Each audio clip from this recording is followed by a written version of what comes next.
Okay. Is that true? I'm wondering if that's true, but we're being told that we are live, which means real time.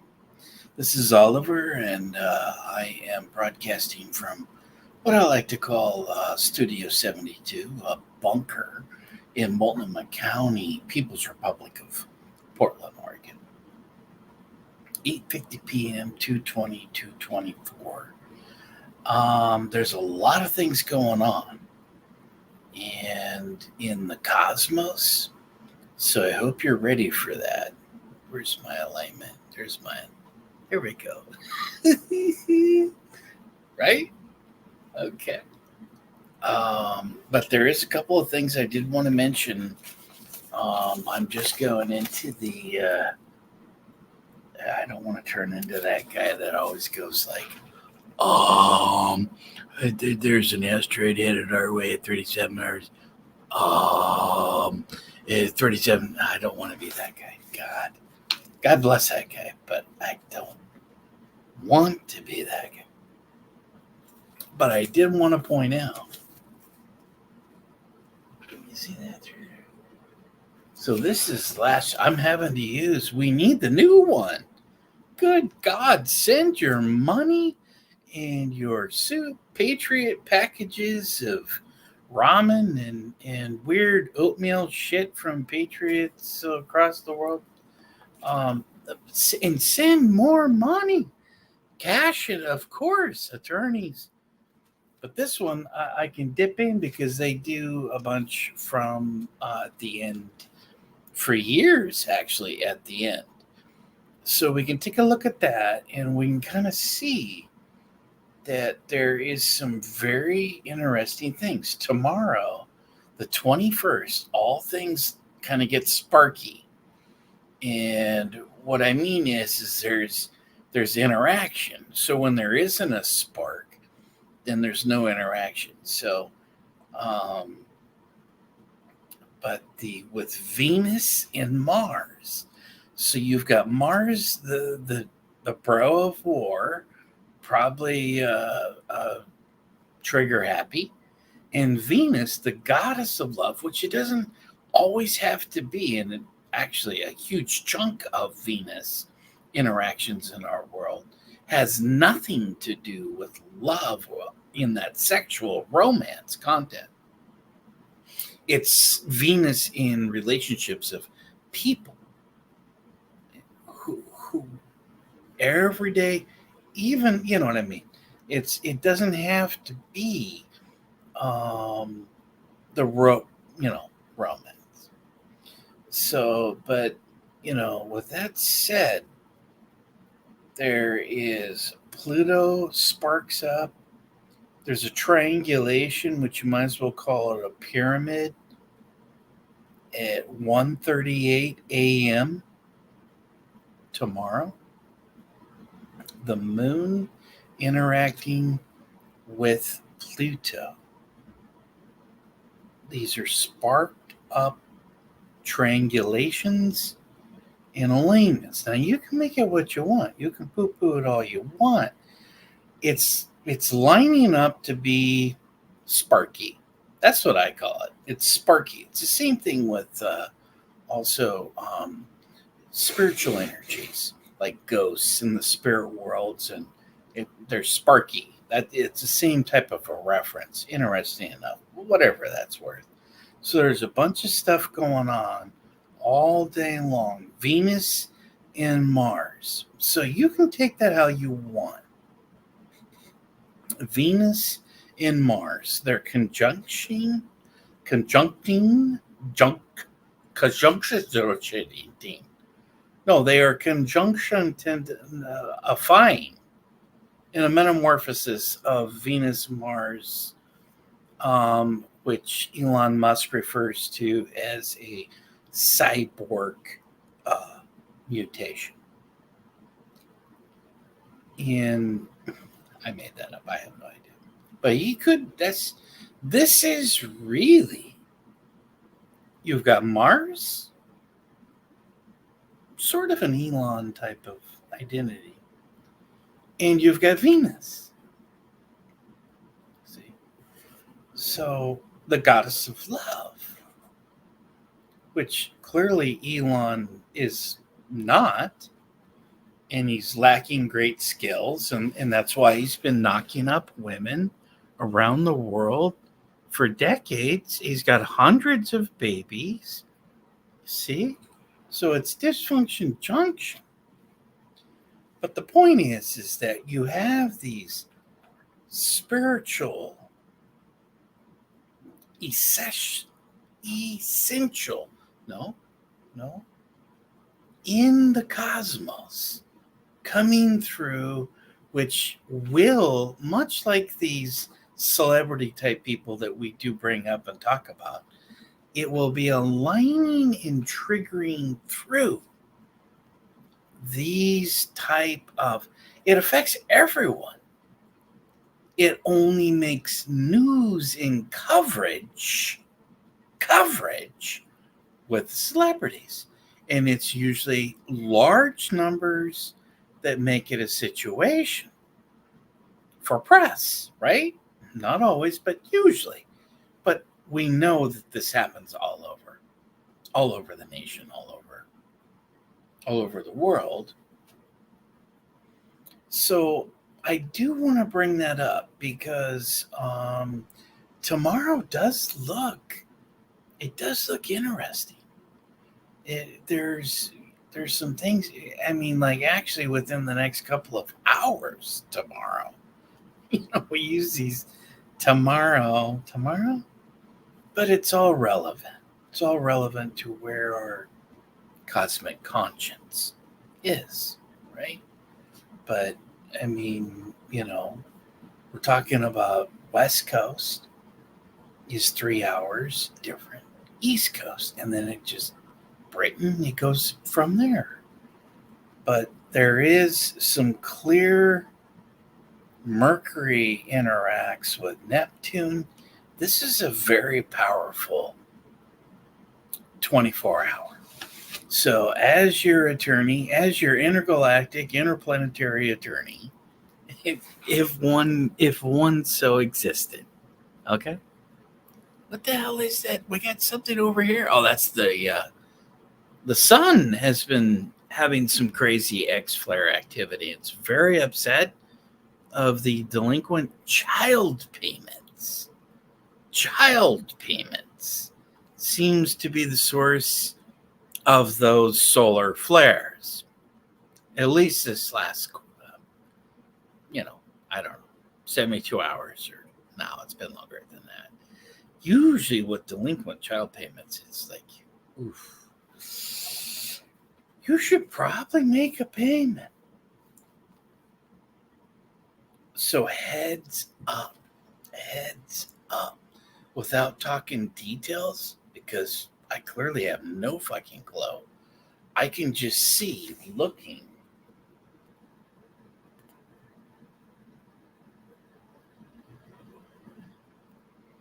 I can just see looking from a rough draft of a total amateur astro aspect interaction that it's hot. I mean, it is heated up. It's hot, like things, but it's not negative like I would interpret massive scorpion energy. That's how I interpret the negative. It's not quite like that. So, but anyway, I mean, it is. I think it's relevant. That's why I don't do into like detail daily. I'm not an astro reader. I think it's hit or miss. My mother has been researching astrology and astronomy for decades. And I met a lot of her people. And I see the business and I see how it goes. And it's valuable. You should support your local astrologer. It's not a scam. All they're simply telling you is like what's coming Where you've been is obvious. You're like, if I can tell me, it's like, drink a glass of red, wine or whatever. Chardonnay is my preference, but drink a glass. It's almost like therapy. It's like, we don't need to talk about all the past unless the parts you want to talk about. You get therapy there.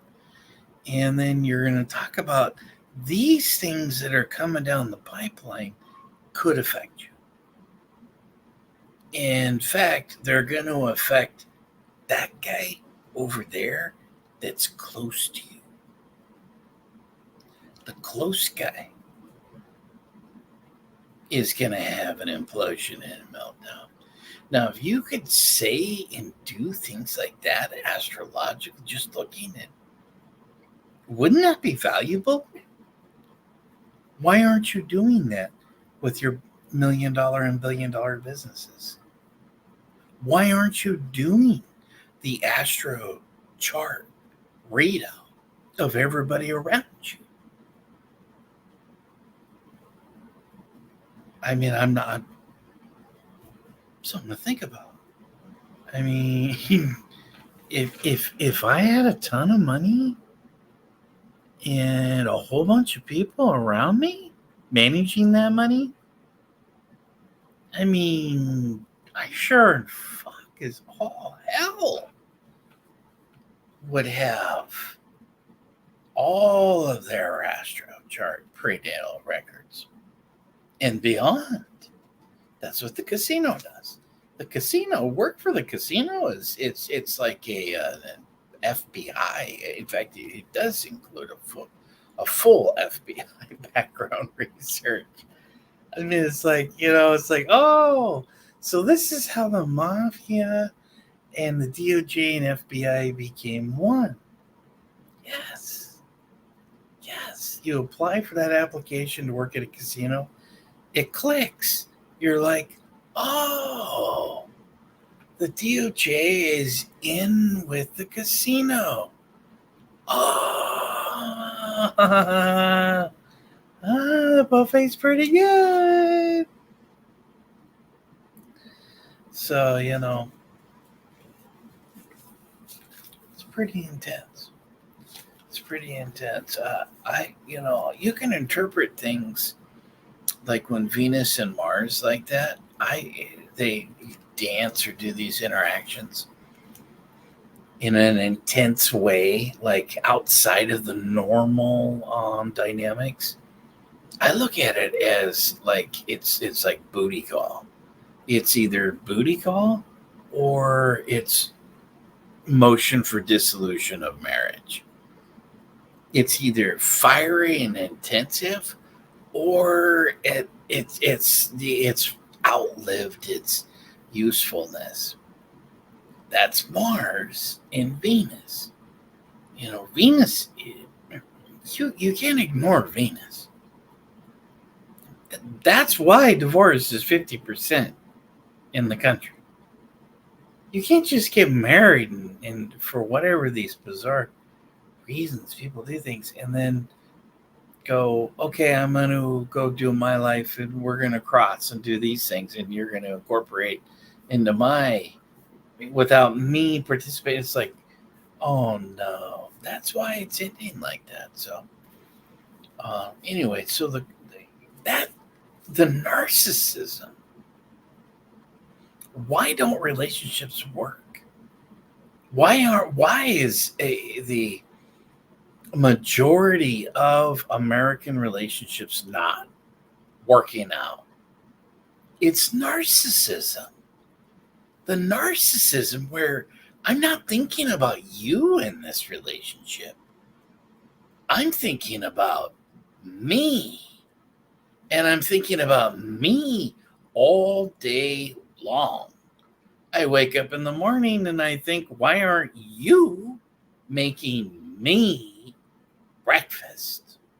And it's way beyond that. I want you catering to my emotional needs, my sexual needs, my psychological needs, financial needs. This is narcissism that has taken over. That's the Hollywood viral hatch. That that was narcissism, that those spores hatched across America, along the coasts, into the urban jungle. That was supposed to be the way life was. This bizarre, completely hallucination. Nothing short of massive hallucinations. And it's still happening. Those hallucinations are very real and happening in today's time. But the narcissism on the stand. Oh, so we were going to talk about current events and different things. So I'm looking at some of my notes. One of the things that really was like kind of got me tripping out was MSNBC. I think it was either this morning or last night. They're really worried about niacin. Niacin. A niacin that is actually essential for your life and your survival. But they were there. They didn't want to talk about all the other problems. Think about all the long list of suspect experimental therapeutics. Don't even think about those. Let's just think about all this crazy shit that's going on in the press for everyone to see. And who are these corporate programmers in the media worried about? Niacin.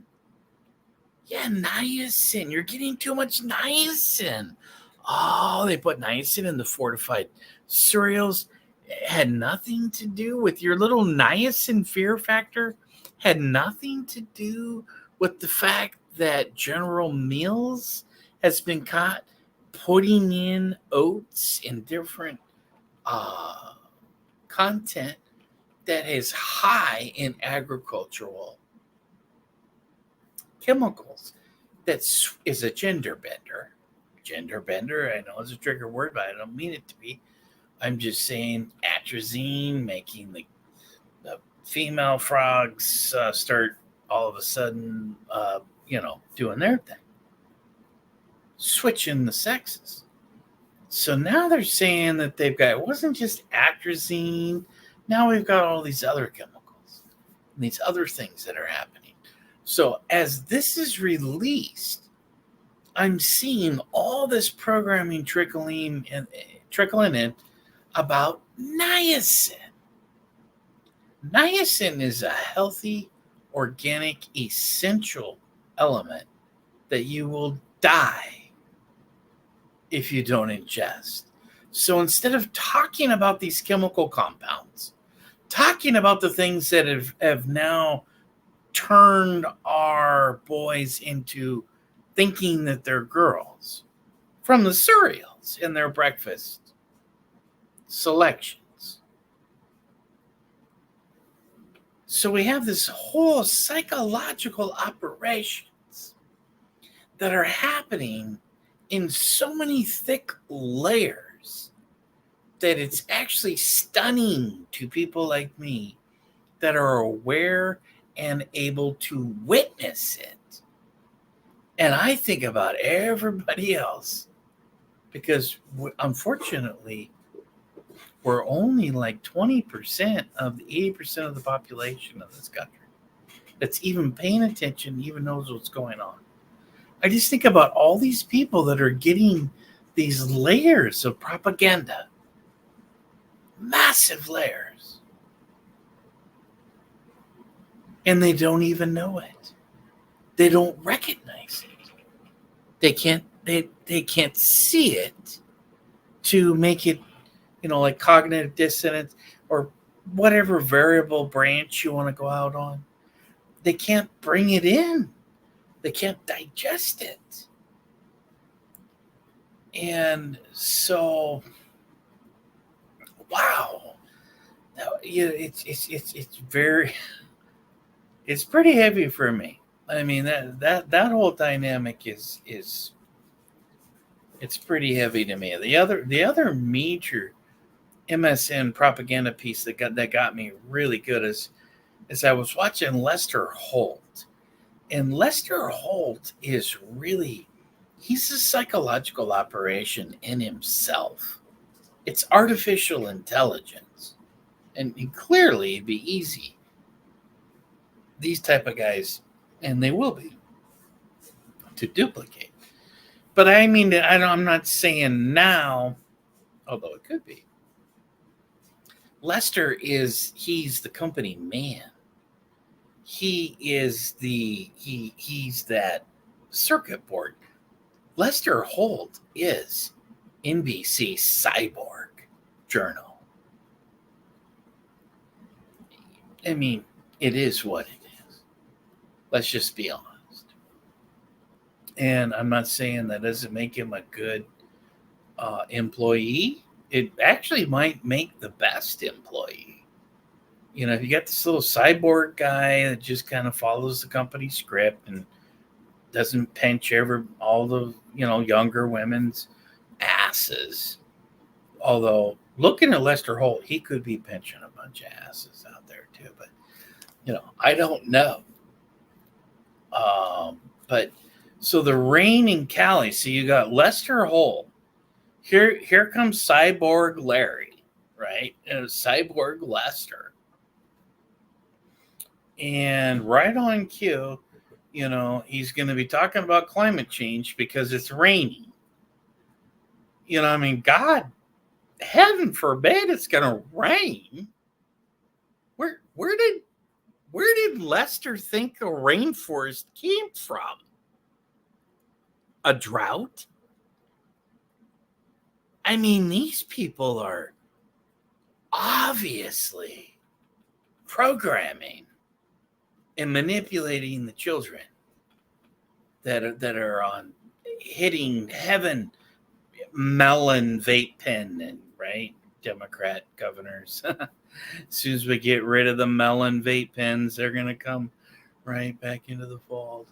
No. But the point is with the programming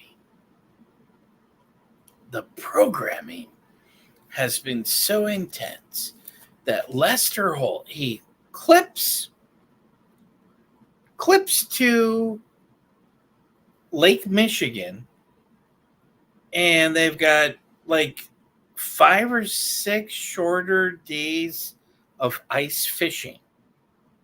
And they're calling that climate change, and that's piggybacked on the footage, all the clips of California, which California has been getting copious amounts of rainforest rain for its tens of thousands of years. It's like, hello, Jeff Merkley. Jeff Merkley, if you could come out of your heavily vape room sedation. Yes, Senator Merkley. Yes, Senator Merkley. CO2 is what plants need to grow, sir. Senator Merkley. Yes, we need you. Okay, wake up, Senator. Come out of there of Paradise Island in the Salem dispensary, sir. Time to wake up, sir. Yeah. CO2 is what makes things green. CO2 is what makes a healthy planet, sir. CO2 is not the problem, sir. You are the problem if that's the programming and messaging. So I've heard a little bit like methane. Oh, God, methane. Oh, Jesus. What's jet fuel? What's in jet fuel? So you're going to say something from the earth is a bigger threat than that's being sprayed in the hundreds of millions of pounds every day from jet fuel exhaust. I'm not calling it grandma's poo-poo. I'm not calling it chemtrail, granola trail, orange tangerine trail. Let's just deal with your science, shall we?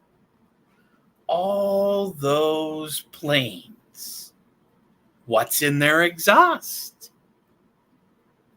What's in that exhaust that you and Al Gore and Secretary John Kerry and you, Senator Merkley, you guys just flying around like little gerbils trapped in your little jets flying all around.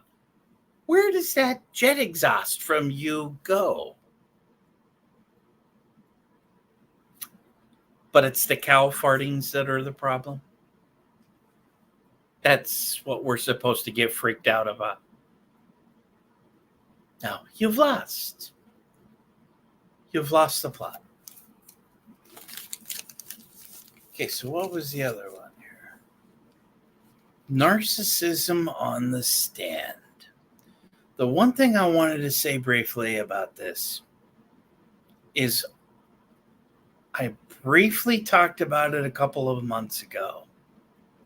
And I associated my own personal experience in family law in Multnomah County, representing myself pro bono, which it's got pluses and it's got minuses, but the entire dynamics of what and how to interact with the judge has been on full display. It's been on full display. DA Fanny, she shows us what you don't ever do in front of a judge. You don't insult them. You don't talk down to them.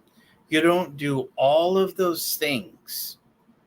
When you take the witness stand in family law or in any court case, any legal matter of any kind, ever.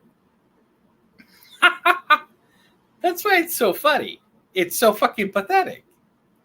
Never, ever insult the judge. When you insult the judge, you're in trouble. It's just basic legal 101. You don't even have to take a course. I sure hope they teach that in a course. You're dealing with Fani Willis. Well educated. Many years. Deep in debt at one point. Not anymore. She's got that safe full of cash. And that in itself, you could do a whole lecture on safes and cash. I'm not sure I need to, but I mean, it would have to be addressed if you watched her, if you listened to her. So, yes, why does a safe or a bunch of cash have to be a person of color thing? What about people that are in the cannabis industry? And it's a very interesting dynamics with this whole that's what came to me. That's what hit me to the inside of the core, is that everyone in Oregon and California and Washington and the other dozen states that are legal with cannabis, they all have to have safes full of cash, which creates issues with taxes.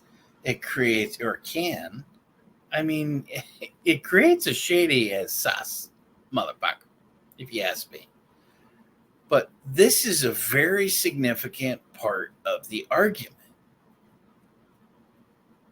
Anybody that used to be in the cannabis industry before it was legal in these states, we had to have a place to put the cash. It's either safes or whatever it is. And so now, with things even being legal state cannabis, everyone has to have safes. Everyone is worried about robberies and burglaries because of the dynamic where you can't have bank accounts in the business because it's not recognized on a federal level. It's not treated the same. Small businesses are not treated the same as the other businesses because of this federal guideline. So it's far beyond people of color, DA, Fani Willis. It is significant about the community of cannabis, legal cannabis. And I've heard these different variations of these different videos. The one that got me today was Silk. She made an address. She's like, well, how do you white folks do it? How do you do it? She goes, I can speak from my community. We like to deal with cash.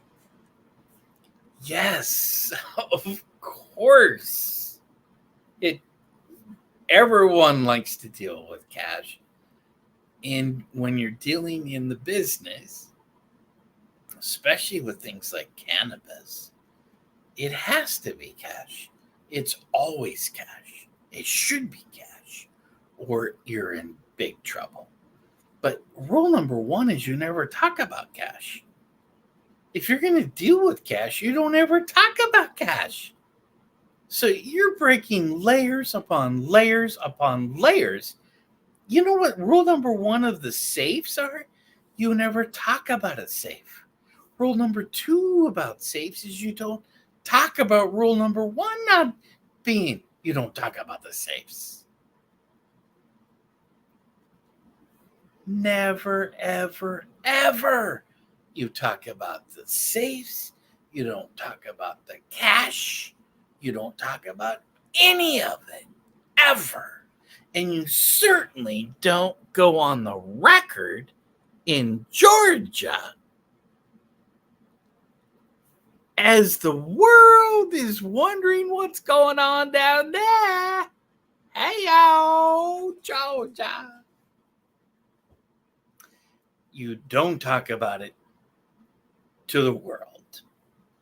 If you're not going to talk about it on small local levels, if you're not going to talk about it in the neighborhood, why in God's name are you talking about it now in front of the world? It's mind-boggling lunacy. I know the goose is loose. I know you have lost your mind when you testify the things that you testified. Because you, my friend, have major questions to answer to everybody. IRS, Democrats might be able to just escape. You might just be able to just break, I don't even know. I mean, there might even be like back rooms where it's like, okay, we got 3 million in cash here on this table. There's 5 million on this cash. So let's make it all go away. All the tax evasion, everything. How much more? We got more rooms. We got more cash. I got more stacks of cash. I got lots of stacks of cash. We got rooms full of cash. How much? What do you need? I mean, I don't know. I think it probably does go something like that, but that's pure speculation on this guy's part. Right? But holy crap. Here comes angry DA Fani Willis. And she's real pissed off. And she wants to set the record straight. You always know that that's a big red flag to me. Somebody wants to come into the courtroom just to set the record straight. That's a real red flag. It is. And that's you know those people are going to come in talking about tens of thousands of dollars in cash in multiple safes, in multiple places. Some of the Black Panther security had to work around the clock to make sure nobody robbed the safes and the safe house type of operations you were involved with. You can't make that shit up. I mean, if you wanted to put that in, reverse that in the politics, reverse safe houses, multiple safes, hundreds of thousands of dollars in cold cash. Think Al Capone. Think Geraldo, who's been searching for Al Capone's hidden safe. You know where that safe was? It was at DA Fani Willis's safe house. That's how Geraldo missed it. Fani had it. I mean, you can't make this shit up. Rule number 1, never talk about cash. Rule number 2, never talk about all the safes full of cash that you have in homes all around your neighborhood.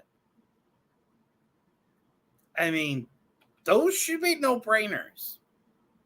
You don't even need to be a real estate giant. You don't even need to be rich. And clearly, I wonder, I don't know. I don't want to speculate, but when's the last time you've met somebody that didn't know where Columbia was?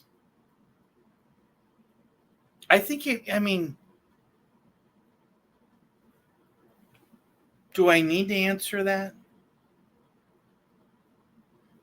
I mean, what kind of criminal cartel are we dealing with that doesn't know what country Colombia is? And she went there, for Christ's sakes. She was probably snorting cocaine and loaded on pina coladas for 5 days in Colombia. That could be a part of what she doesn't know. I'll give her that. The Xanax and the cocaine. I mean, clearly, she's been snorting a lot of cocaine.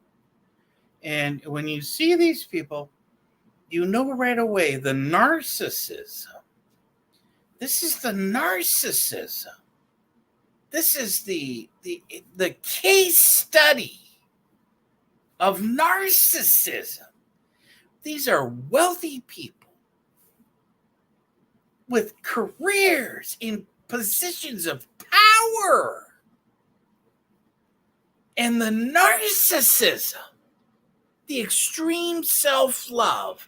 I am the most important person in Colombia, even though I can't point to it on a map. And you people are going to take orders. That's you, judge. That's you, prosecutor. That's you, ex. And that's you, my ex-friend. And that's you, my current friend. All of you will go straight to the bottoms of my commands. This is narcissism on full display. This is the cultural narcissism. You can call it the cultural Marxism. This is cultural Marxist narcissism in full display. What else are you going to call it? Suicidal? A woman making $250,000 a year, dicking around, banging the DA boys, is depressed? Think again with the psychoanalysis.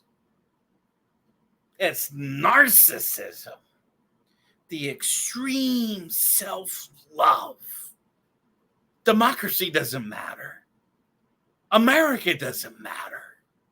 Nothing matters except for me and my beliefs. And you, sir, are below it. And we're talking about a corrupted judicial system that is widespread. You think this is just one little pocket? Look at Georgia. Look at Cobb. Look at New York. Look at Virginia. Look at Maryland. Look at Michigan. You think this is one pocket of narcissism? Oh, no, sir. Oh, no, sir. This is cultural narcissism. You can call it Marxist. I think it is Marxist. In many other declarations, they call it Marxist.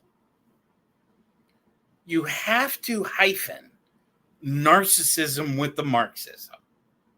You cannot separate the two. I think it's beyond psychoanalysis. I think it is political, social, economic analysis. It's beyond the psychology. This isn't pure, it's not covert. This isn't some weird covert CIA operation. They're doing it in broad daylight as all the world watches. Did you miss that part? I know you didn't miss that part. This is narcissism on full display. We were talking about a couple of months ago my personal family law and my experiences in family law. I represented myself, and it's called pro se. When you don't have money, which most of America that's fighting these things does not. We don't have the money for attorneys. It's very expensive. I actually think it's smarter even for those with money, but that's to be debated. You always need, if you can afford it, you got to have some legal counsel. But when you don't have money, you better learn how to do it yourself. And you better learn damn quick. Family law. And to see these professionals talk down to a judge, it triggered my experiences in family law. And you let them talk. It's exactly what I did. I think there was a different dynamics there where the judge actually, I believe the judge is corrupted. I think the judge actually worked below Fannie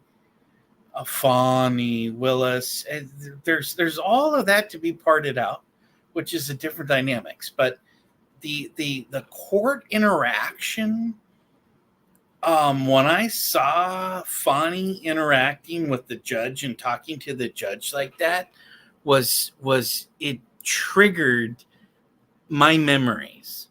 It triggered my court experiences because every hearing was like that. Why? Because the biological mother of my daughter is bona fide narcissist. So I recognize narcissism. But to see that narcissist type of as applied like a legal weapon, weaponized narcissism, and then they get into other components. I mean, Fannie Mae has this prestige, and she probably owns that judge. I mean, honestly. But when they're poor, they come in with these other layers of the the the other things that she was even talking about and using to her benefit as a wealthy woman. The race cards, the you're discriminating against my disabilities. So my Federal Disabilities Act, all these layers and layers and layers of narcissism come into play. It's absolutely horrific. It's really difficult to deal with for a father, to be a father, and to deal with that, and a mother too. Absolutely. Usually the mothers are the ones that end up getting the custody. They're the ones that end up being in, at least in a lot of Oregon and the West Coast in general, but Oregon for sure is, I mean, women are automatically, no matter how psychotic she is, they're automatically issued custody in the hospital. That's Oregon. That's Oregon. And so you have these fathers that it's like they're treated like just pieces of garbage. I mean, they're not even brought into it. How many of them want to fight for it? It's like, it's very, very rare. It's very rare what I did and what I went through and won. I won every fucking hearing I did. Mainly because I shut my fucking pie hole. You shut your fucking beak and you address the judge with honor and respect that you're in their courtroom. My God. Imagine being so arrogant that you are going to take the stand and talk down to the judge in his own courtroom. Wow. My God. Most people, in fact, many times you're going to have people that are going to be dragged out of those courtrooms. They're going to be tased. They're going to be instigated. They're going to be challenged because it's so frigging batshit crazy. Now, I understand Fani Willis is wouldn't look good to tase and choke her out on a live stream for America. I mean, I understand that. But at the same time, it probably should have happened because no, I don't. But you don't talk to a judge like that. You don't treat people like that in the legal system. It's not. I mean, and I'm not even in the business. I've represented myself, and I've represented a lot of other people with power of attorney, but I'm not a legal attorney. I mean, it's not my business. I know that the mediation, the power is let's sit down. Excuse me. Let's sit down and mediate. Let's work it out here. That's the power. The power is not we're going to war. The power is to prevent that. And Multnomah County does actually have some pretty good little safety checks in place. And I mean, I feel weird even saying that because it's so fucked up. It's so dysfunctional. But at the same time, it's like you have to do certain things if you have shared custody.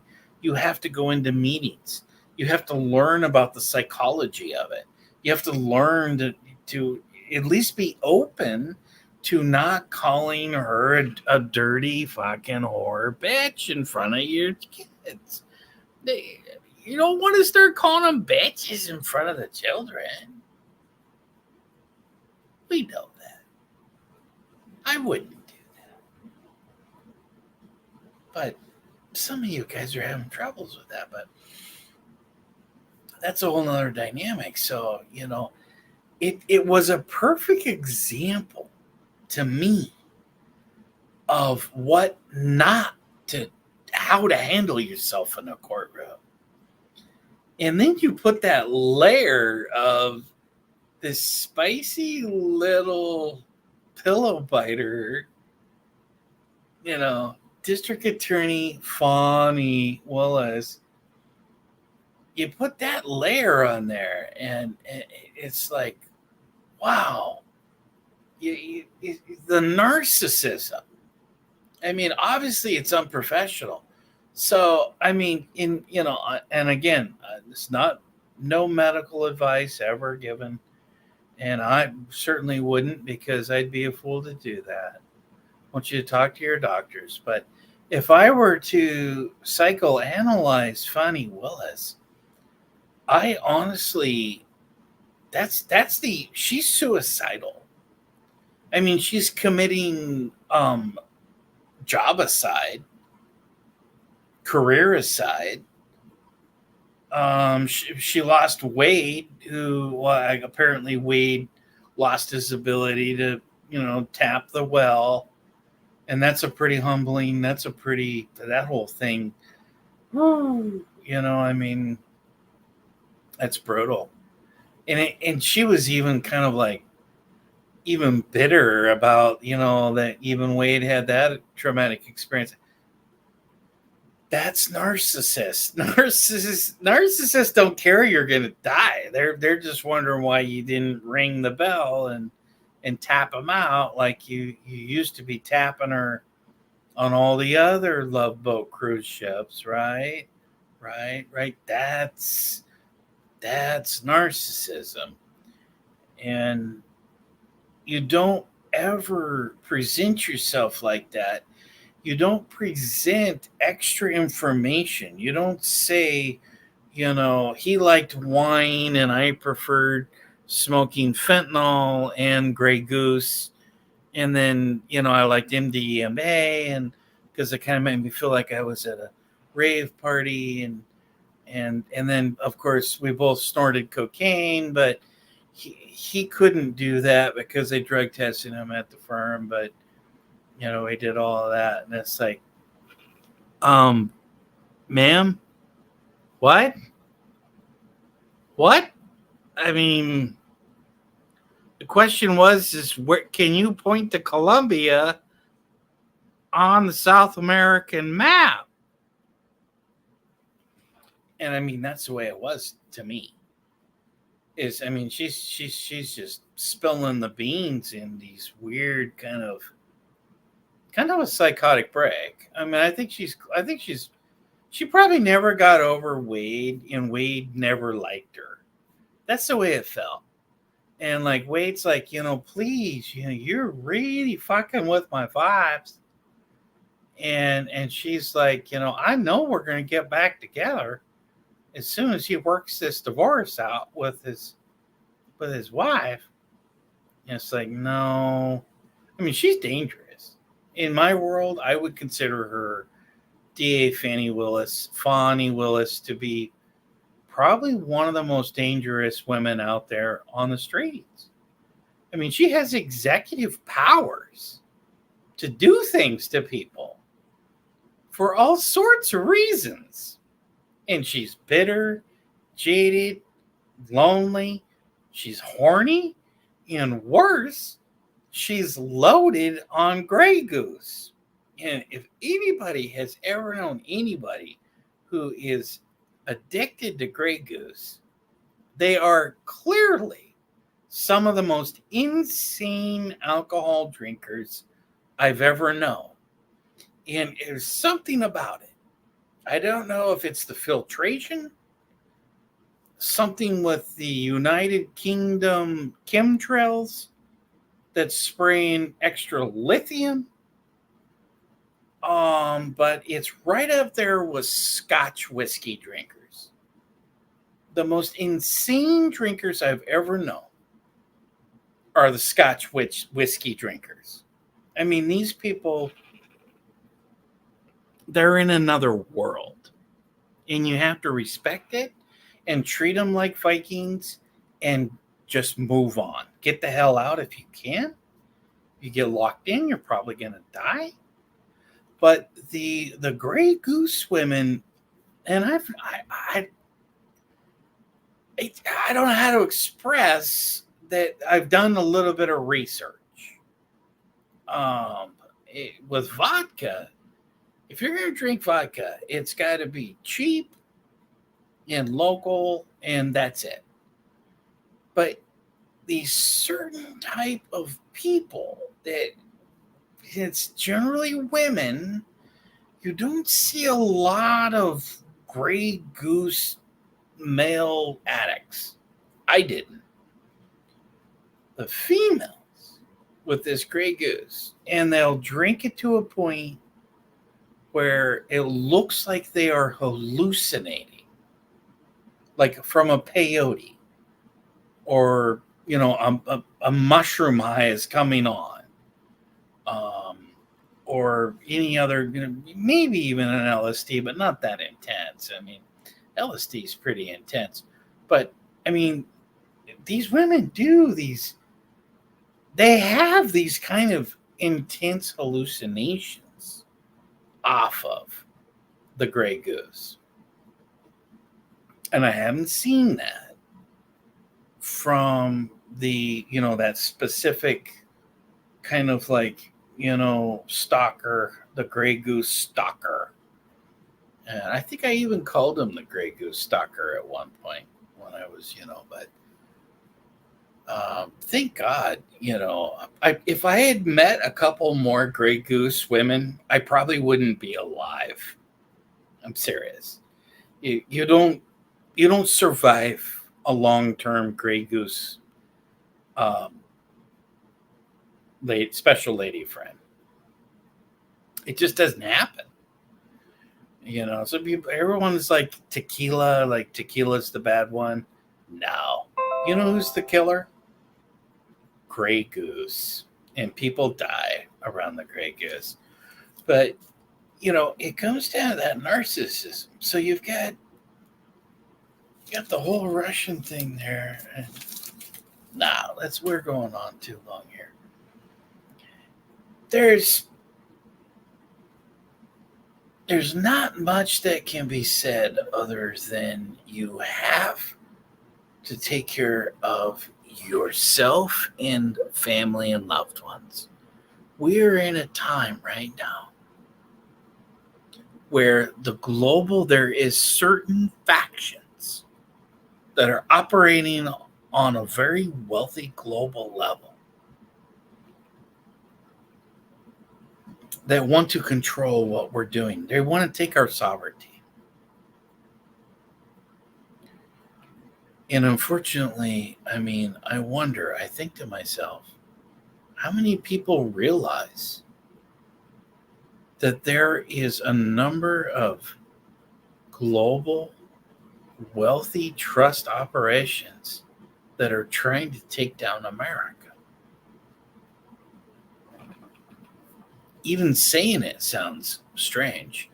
And you think about other people that are from the outside, normies, if you will, whatever you want to call them.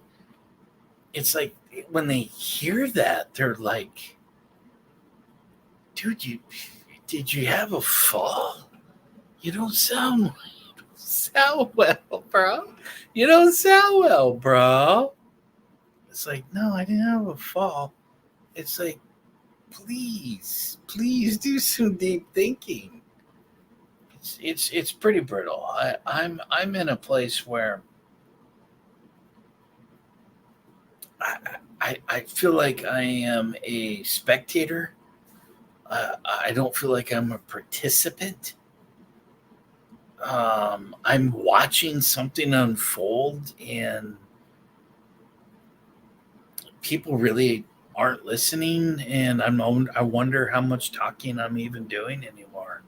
I'm just kind of like watching this click, and it feels brutal. It really does. It feels brutal.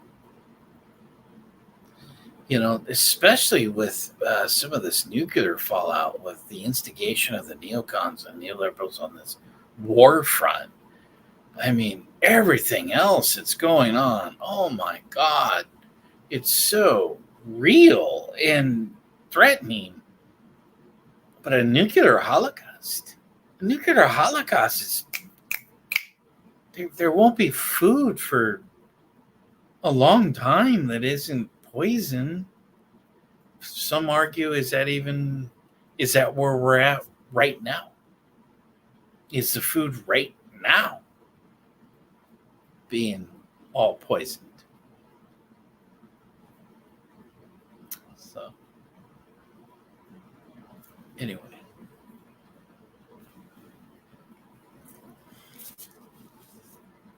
niacin. My God, to hear these ladies today freaking out about niacin levels with all the other things that they are involved with, the Pfizer shots, all of the cancers that are happening in the children, and their focus and their hysteria was about niacin. That's what they're going to tell you is the problem. Niacin. When we know it's their therapeutics, not the niacin. Peace out. More niacin, less experimental therapeutics.